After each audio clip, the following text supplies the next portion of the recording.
got a loop end and a tail end. We're going to take the loop end and go around the tree with it, trying to keep the strap from twisting as you come around the tree, and then feed the tail through the loop all the way through, and then you can pull it tight to face the tent.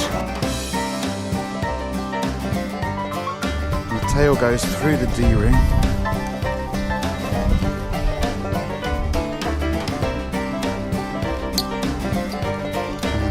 Goes through the tail. Just allow that to pass through the D-ring. We're going to take the tail and we're going to thread it through the ratchet. So we're going to go like that, and then over or under, it doesn't really matter. And I'm going to pull out all the slack.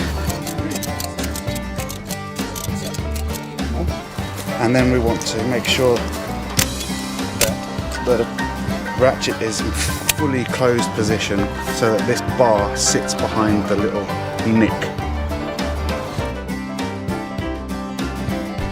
So now you've got to find the central point between your three trees, and it helps if you do have other people, but you don't need it. So we can see from, if it comes towards me, you're going to have to let it out a bit. If it comes towards me, it's loose on the far side, and now you pull right in.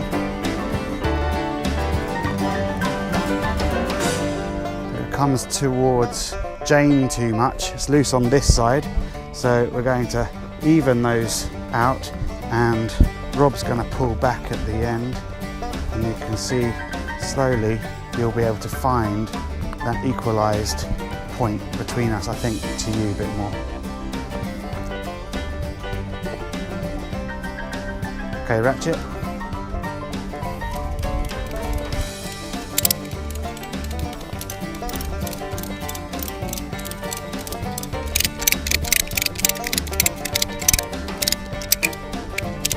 And what you want to make sure is that all the sides are of pretty equal tension. That's fine.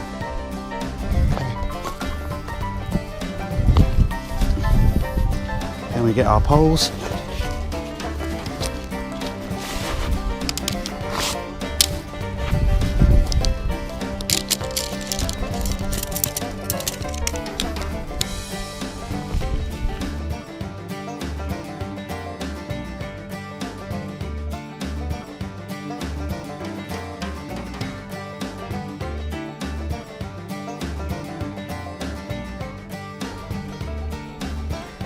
For the connect, you have a strap underneath down the centre line.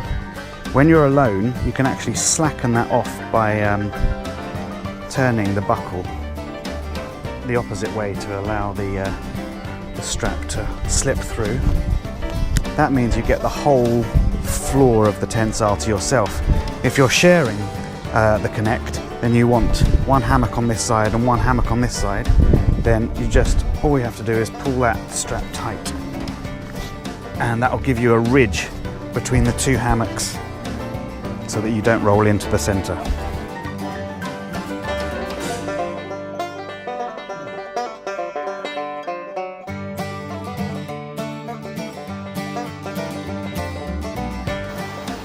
Take the loop and the toggle and you pass them under the tent, and then the loop will go through the toggle,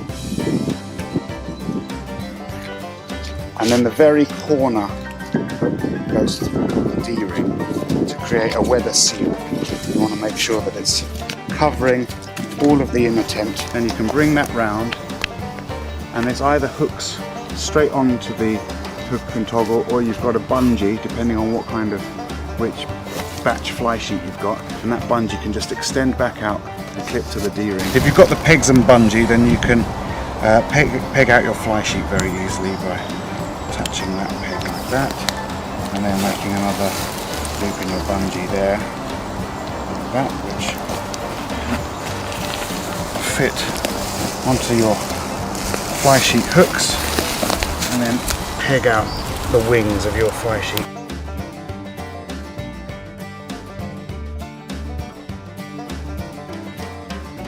For full storm protection, we suggest that you batten down 2 of the Connect wings and leave the downwind side wing open for ventilation.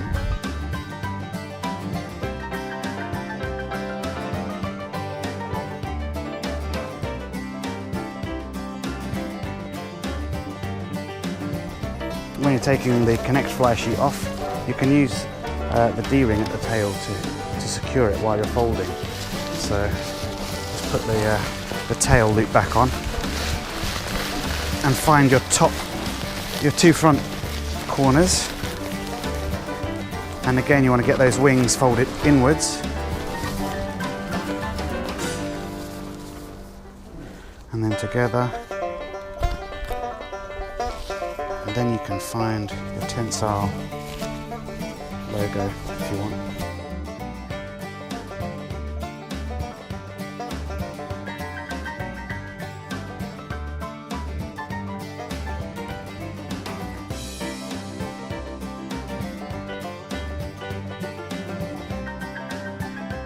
Fly sheet ready to go back in the bag.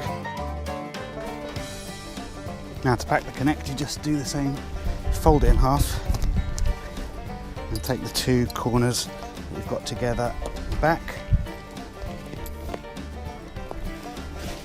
We want to try to protect the insect mesh so it's inside the green fabric. Tail comes up to meet it.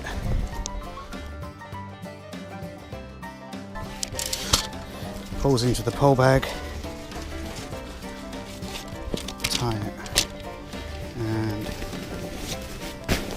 roll.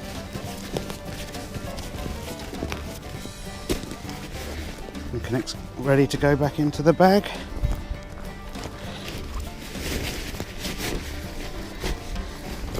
Make sure that there's no insect mesh showing on this side, and this is where you're going to put your ratchets so they don't catch any of the insect mesh. And your fly sheet can go over the top and you're away.